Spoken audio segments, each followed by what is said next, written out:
अब आइए अगले चैप्टर की ओर। भारत में संवैधानिक विकास, वही रेगुलेटिंग एक्ट सब है, नहीं बताए हैं। पॉलिटी पढ़ाते हुए बताए हैं ना, एकदम बताए हुए पॉलिटी पढ़ाए हैं तो हम आपको बताए हैं, समझे, तो वही सब है। लेकिन यहाँ पर जो है थोड़ा सा क्वेश्चन अलग हट करके है, तो बेस जो है पॉलिटी में आप जान गए हैं, यहाँ पर जो थोड़ा बहुत अलग हट करके चीजें हैं उसको यहाँ पर हम लोग जो है जान लेते हैं। ठीक है, आगे आइएगा।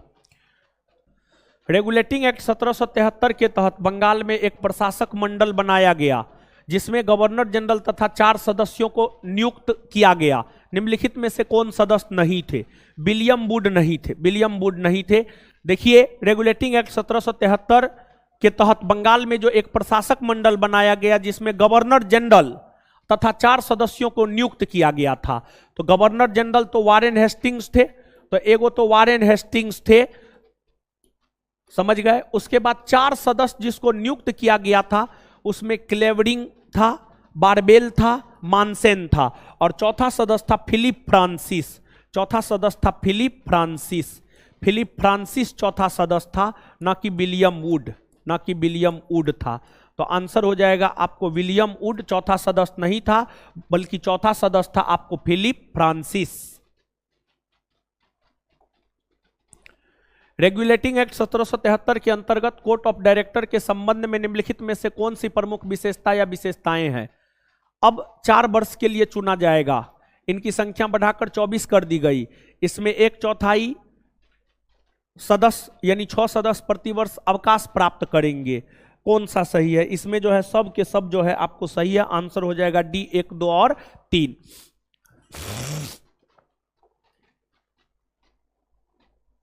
1781 का संशोधनात्मक अधिनियम यानी 1781 में जो ये पारित हुआ था। 1773 के रेगुलेटिंग एक्ट की कमियों को दूर करने के लिए 1781 में एक्ट ऑफ सेटलमेंट आया था। तो 1781 के एक्ट ऑफ सेटलमेंट के कथनों पर विचार कीजिए और नीचे दिए कुछ से सही उत्तर चुनिए। कुल मिलाकर 1781 का संशोधनात्मक अधिनियम कार्यपालिका एवं न्यायपालिका के बीच शक्ति पृथक्करण की दिशा में बड़ा कदम था। हाँ, उच्चतम न्यायालय के अधिकार क्षेत्र को और स्पष्ट किया गया तथा उसे कलकत्ता के सभी निवासियों पर लागू कर दिया गया। हाँ, इस अधिनियम के अनुसार कंपनी के पदाधिकारी अपने शासकीय रूप में किए गए कार्यों के लिए उच्चतम न्यायालय के अधिकार क्षेत्र से बाहर रखा गया। हाँ, इसे एक्ट ऑफ सेटलमेंट के नाम से भी जाना जाता है। हाँ, आंसर हो जाएगा डी, 1, 2, 3 और 4 सब सही है।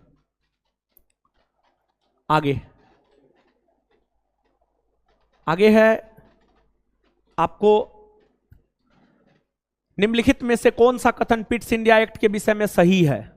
6 सदस्यीय नियंत्रण बोर्ड का गठन किया गया तथा सभी असैनिक, सैनिक तथा राजस्व संबंधी मामलों को एक नियंत्रण बोर्ड के अधीन कर दिया गया। हाँ, भारत में प्रशासन गवर्नर जनरल तथा उसकी 4 के स्थान पर 3 सदस्यों वाली परिषद के हाथ में दे दिया गया। सही है।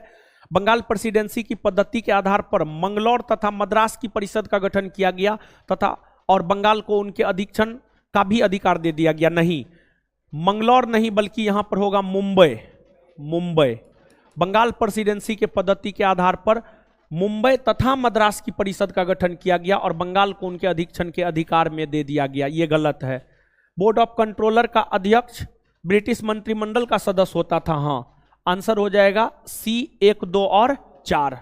1, 2 और 4। चार्टर अधिनियम 1793 के प्रावधानों के विषय में निम्नलिखित में कौन सा कथन सही नहीं है? मतलब कौन सा कथन गलत है? नियंत्रण बोर्ड के अधिकारियों का वेतन भारतीय कोष से दिया जाने लगा तथा यह परंपरा 1919 तक लागू रही। हाँ, कंपनी के व्यापारिक अधिकारों को 20 वर्ष के लिए बढ़ा दिया गया। हाँ, मुख्य सेनापति को गवर्नर जनरल की परिषद का स्वतः ही सदस्य होने का अधिकार था। नहीं, ऐसा नहीं था। गलत है, यही गलत है। परिषद के निर्णयों को रद्द करने की शक्ति 1786 के अधिनियम में निहित आने वाले गवर्नर जनरल को भी दे दी गई थी। सही है ये। आंसर हो जाएगा सी। आगे है आपको क्वेश्चन नंबर 6। क्वेश्चन नंबर 6 ना,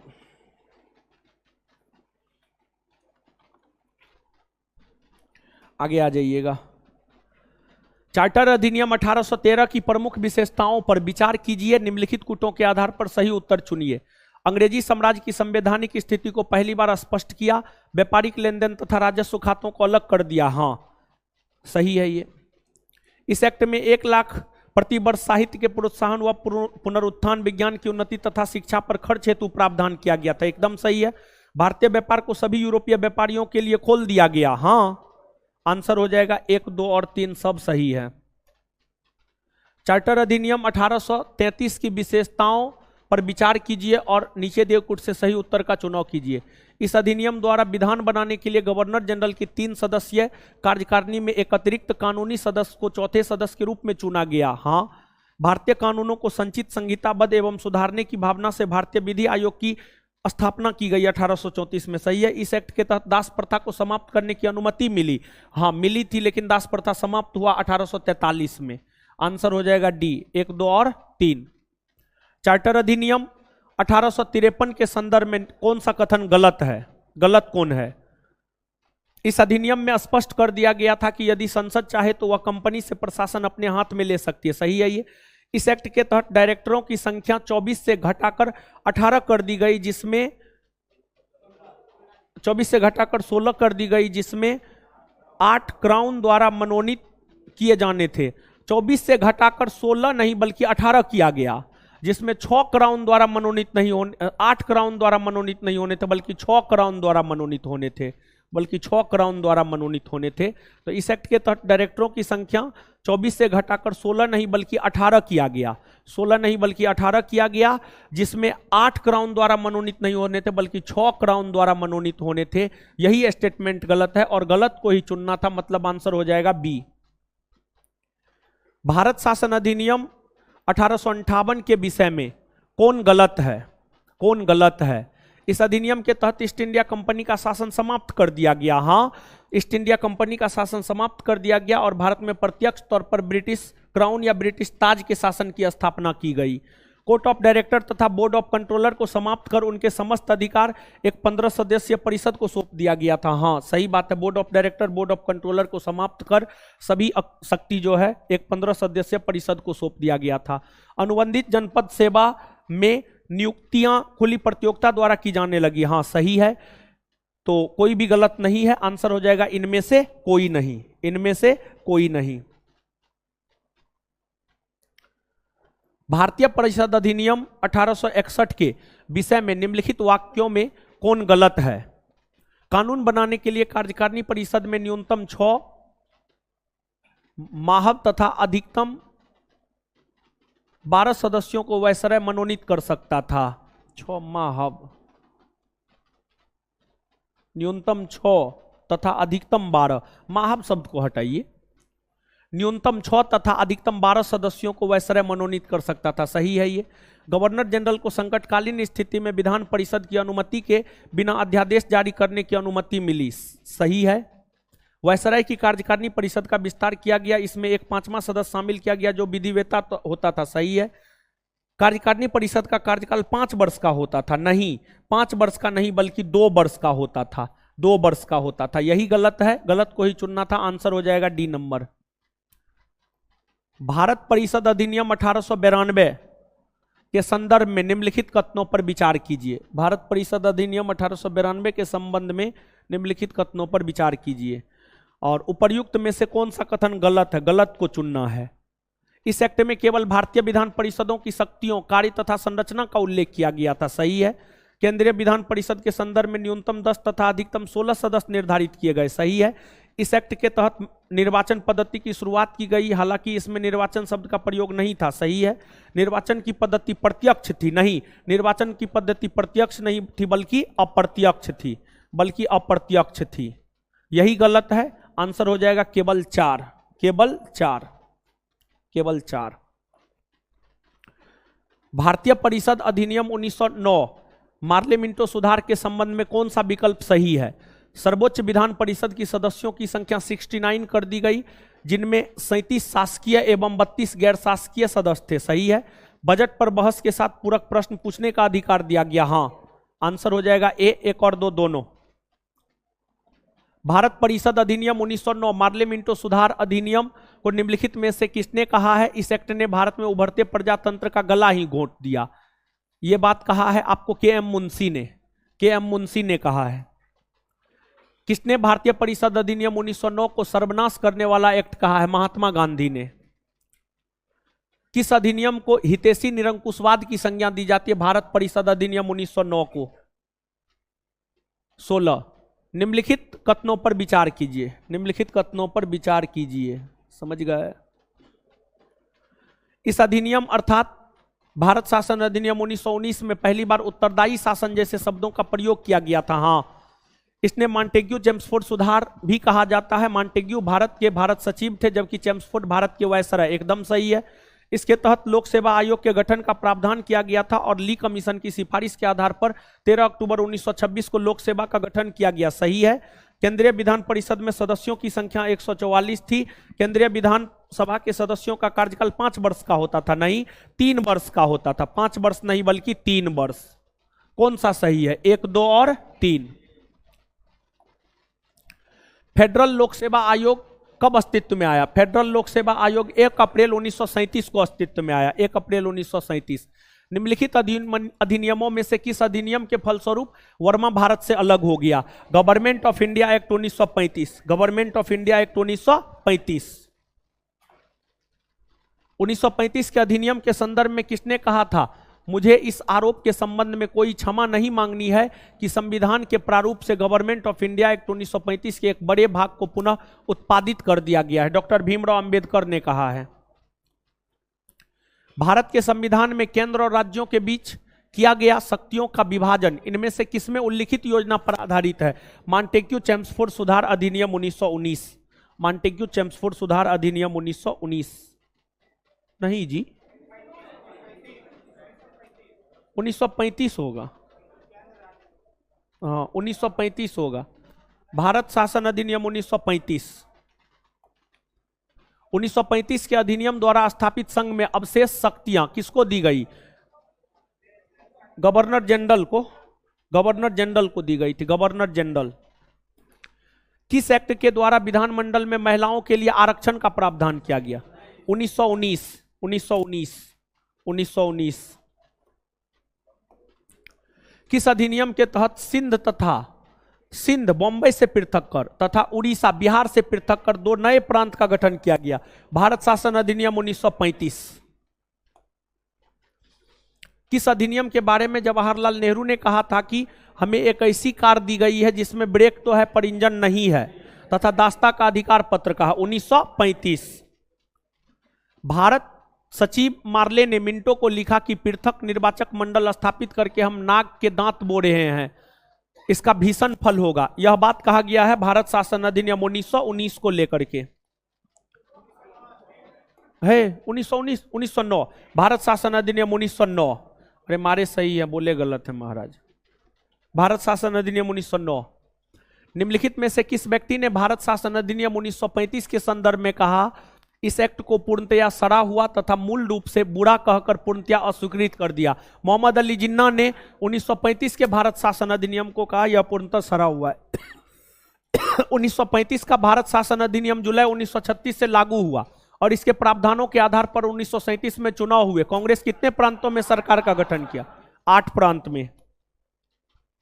भारत शासन अधिनियम 1935 के मुख्य तत्वों में सम्मिलित थे। एक संघ का प्रावधान, हाँ, अखिल भारतीय स्तर पर एक संघ, प्रांतों को स्वायत्ता देना, हाँ, प्रांतों में द्वैध शासन की प्रस्तावना नहीं, 1919 की विशेषता है। केंद्रीय विधायिका को संप्रभुता प्रदान कराना 1919 की विशेषता है। आंसर हो जाएगा 1 और 2। बजट पर बहस के साथ ही पूरक प्रश्न का अधिकार मिला, यद्यपि मत देने का अधिकार अभी नहीं मिला, लेकिन स्थानीय निकायों के लिए वे धन की मांग रख सकते थे। यह मिला है आपको 1909। 1909 के तहत मिला है। 1909। 1909। 30 चार्टर एक्ट 1833 के संबंध में निम्नलिखित कथनों पर विचार कीजिए। इसने भारत में ईस्ट इंडिया कंपनी के व्यापार एकाधिपत्य को चाय व्यापार चीन के साथ व्यापार को छोड़कर समाप्त कर दिया। सही है।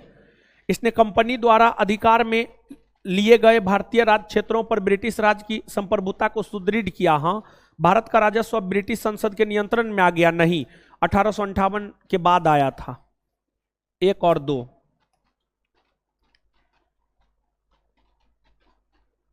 भारत सरकार अधिनियम 1919। भारत सरकार अधिनियम 1919। में प्रांतीय सरकार के कार्य आरक्षित और अंतरित विषयों के अंतर्गत बांटे गए थे। कौन से आरक्षित माने जाते हैं? देखिए, भारत शासन अधिनियम 1919 के तहत काम करने वाले विषय को दो भागों में बांटा गया, आरक्षित और हस्तांतरित। आरक्षित विषय और हस्तांतरित विषय में रखा गया था। इसमें कौन ऐसा विषय है जो आरक्षित के अंतर्गत आता है? न्याय प्रशासन आरक्षित के अंतर्गत आता था, स्थानीय स्वशासन हस्तांतरित विषय के अंतर्गत आता था, ये नहीं होगा। भू राजस्व आरक्षित के अंतर्गत, पुलिस आरक्षित के अंतर्गत आता था। 1, 3 और 4, आंसर सी। निम्नलिखित कथनों पर विचार कीजिए। 1919 में मॉन्टेग्यू चेम्सफोर्ड सुधारों में 21 वर्ष से अधिक आयु की सभी महिलाओं के लिए मताधिकार की संस्तुति की गई थी, नहीं। 1935 से गवर्नमेंट ऑफ इंडिया एक्ट में विधानमंडल में महिलाओं के लिए आरक्षित स्थानों का प्रावधान किया गया था, सही है ये, आंसर हो जाएगा केवल 2। भारत शासन अधिनियम 1935 के द्वारा स्थापित संघ में अवशिष्ट शक्तियां किसे दी गई थी? अवशिष्ट शक्तियां गवर्नर जनरल को दी गई थी, गवर्नर जनरल को। मॉन्टेग्यू चेम्सफोर्ड प्रस्ताव किससे संबंधित है? यह एक प्रकार का संवैधानिक सुधार था। भारत शासन अधिनियम 1919 ने निम्नलिखित में से किसको स्पष्ट रूप से परिभाषित किया था? केंद्रीय व प्रांतीय सरकारों की अधिकारिता को स्पष्ट रूप से परिभाषित किया था। 1793 में एक विनियम द्वारा जिला कलेक्टर को उसकी न्यायिक शक्तियों से वंचित कर दिया गया और केवल संग्राहक अभिकर्ता बना दिया गया। ऐसे विनियम का कारण क्या था?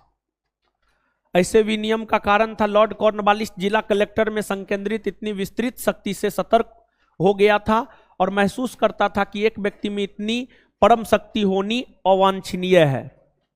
ब्रिटिश ईस्ट इंडिया कंपनी ने चाय के व्यापारिक एकाधिकार को खो दिया 1833 के चार्टर एक्ट के द्वारा। प्रांतों में द्वैत शासन प्रणाली किस अधिनियम के तहत लागू की गई? प्रांतों में द्वैत शासन प्रणाली लागू की गई 1919। चार्टर अधिनियम 1813 की भारत के लिए महत्वपूर्ण समझे जाने का निम्नलिखित में से कौन सा एक कारण है?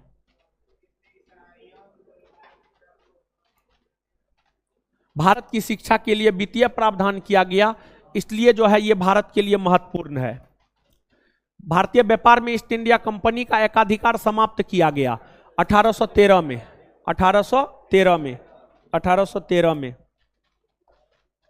बोर्ड ऑफ कंट्रोलर की स्थापना किस अधिनियम के अंतर्गत की गई है? बोर्ड ऑफ कंट्रोलर की स्थापना 1784 के पिट्स इंडिया एक्ट के तहत की गई है। भारत का शासन ईस्ट इंडिया कंपनी से क्राउन को हस्तांतरित किया गया 1858 के भारत सरकार अधिनियम के अंतर्गत।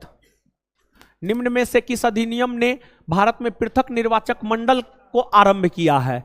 भारत में पृथक निर्वाचक मंडल को आरंभ किया है भारत परिषद अधिनियम 1909 ने।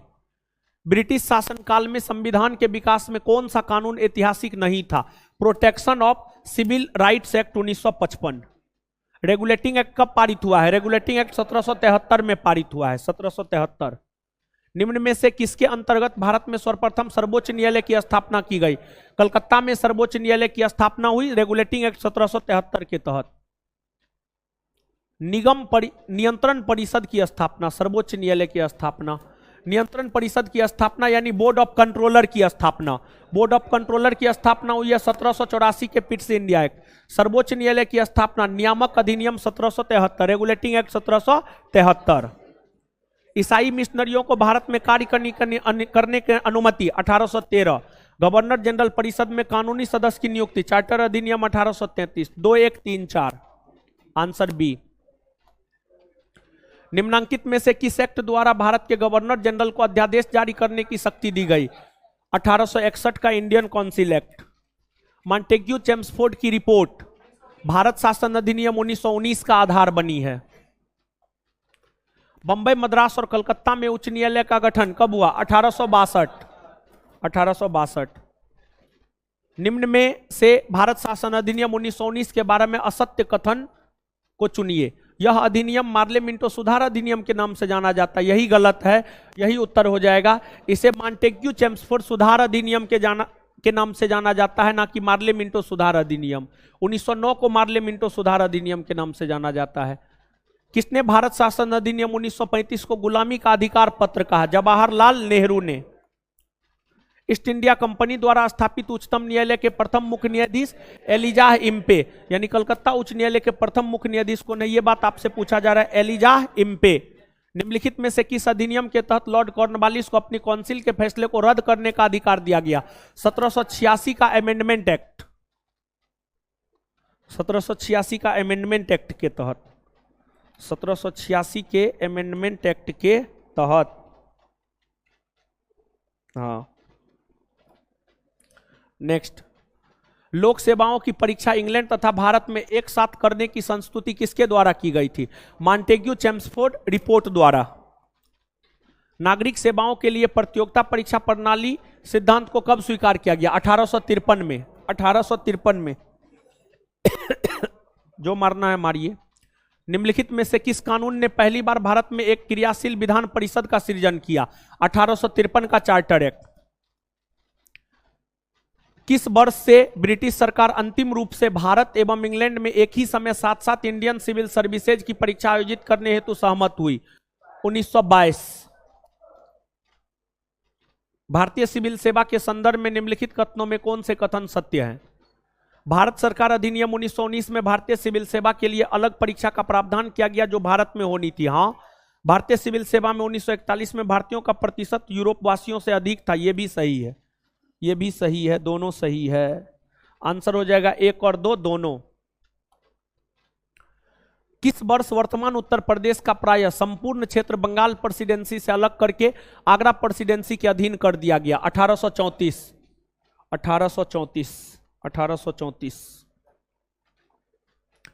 निम्नलिखित कथनों पर विचार कीजिए। चार्टर एक्ट 1853 के द्वारा ईस्ट इंडिया कंपनी के भारतीय व्यापार के एकाधिकार को उत्साहित कर दिया गया? नहीं। भारतीय ईस्ट इंडिया कंपनी के भारतीय व्यापार के एकाधिकार को उत्साहित मतलब खत्म किया गया 1853 नहीं बल्कि 1833। गवर्नमेंट ऑफ इंडिया एक्ट 1858 के अंतर्गत ब्रिटिश संसद ने ईस्ट इंडिया कंपनी को पूर्णतः समाप्त कर भारत में सीधी शासन करने का उत्तरदायित्व ग्रहण किया। हाँ, सही है, ये आंसर हो जाएगा बी। ब्रिटिश इंडिया के निम्नलिखित में से किस एक अधिनियम ने सामूहिक कार्य चालन के स्थान पर विभाग या विभागीय पद्धति द्वारा वायसराय की कार्यकारी परिषद पर उनके प्राधिकार को और बल प्रदान किया? 1861, 1861, 1861। निम्नलिखित में से किस अधिनियम के अंतर्गत भारतीय विधान परिषद को बजट पर बहस करने की शक्ति मिली? भारत परिषद अधिनियम 1892। किस अधिनियम के द्वारा अंग्रेजों ने भारत में सर्वप्रथम परोक्ष निर्वाचन प्रणाली की शुरुआत की, यानी अप्रत्यक्ष निर्वाचन प्रणाली की शुरुआत की? 1892, और प्रत्यक्ष की शुरुआत हुई है 1919। भारत में मीडिया को नियंत्रित करने के लिए एक्ट कब कब पारित हुए? 1835, 1867, 1878 और 1908। बॉम्बे, मद्रास, कलकत्ता में उच्च न्यायालय की स्थापना कब हुई? 1862 होगा, ऑप्शन के अकॉर्डिंग जाइए 1861, ऐसे होगा 1862।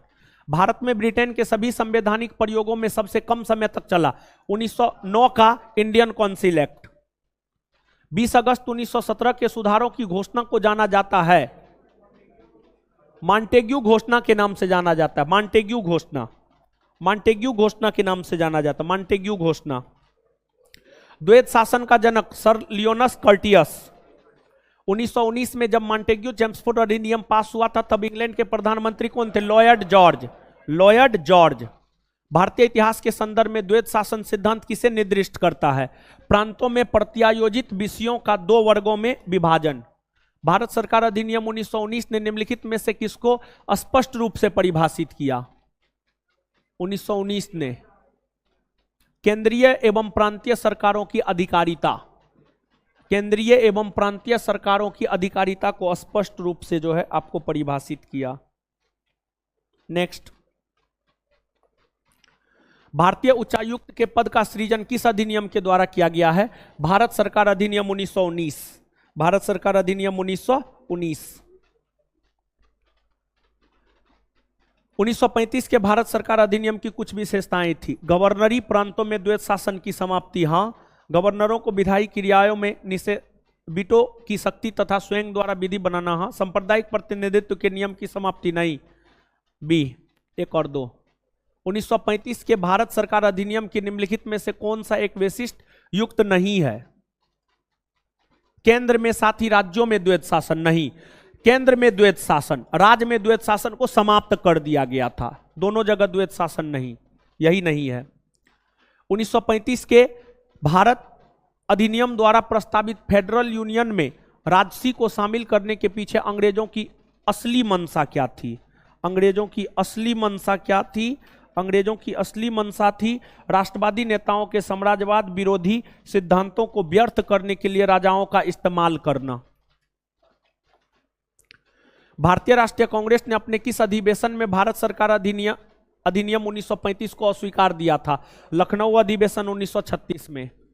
केंद्रीय विधानसभा काया के निम्नांकित में से कौन सा से निर्वाचन भारत शासन अधिनियम 1919 के तहत हुआ? 1926 में और 1945 में। 1937 में जो चुनाव हुए थे वे 1935 के भारत शासन अधिनियम के प्रावधान के तहत हुए थे। 1919 के अधिनियम के तहत चुनाव 1926 और 1945 में हुए थे। ए और सी। भारत शासन अधिनियम 1919 के अंतर्गत भारतीय विधायिका का अंतिम निर्वाचन किस वर्ष आयोजित किया गया? 1945 में। 1945 में। 1945 में। भारत सरकार अधिनियम 1935 में अंतर्विष्ट अनुदेश प्रपत्र को वर्ष 1950 में भारत के संविधान में किस रूप में समाविष्ट किया गया? राज्य के नीति निर्देशक तत्व के रूप में। किसके द्वारा भारत परिषद को समाप्त कर दिया गया? 1935। 1935 के द्वारा भारत परिषद को समाप्त कर दिया गया। क्या आप मुझे एक भी स्वतंत्र देश दिखा सकते हैं जहां पृथक मताधिकार हो? डैश अंग्रेज जा चुके हैं परंतु वे शरारत छोड़ गए हैं। निम्नलिखित में से किसने उपर्युक्त वाक्य को संविधान सभा के बहस में कहा था? सरदार वल्लभ भाई पटेल ने कहा था। सरदार वल्लभ भाई पटेल ने। इस प्रकार आपका समाप्त हुआ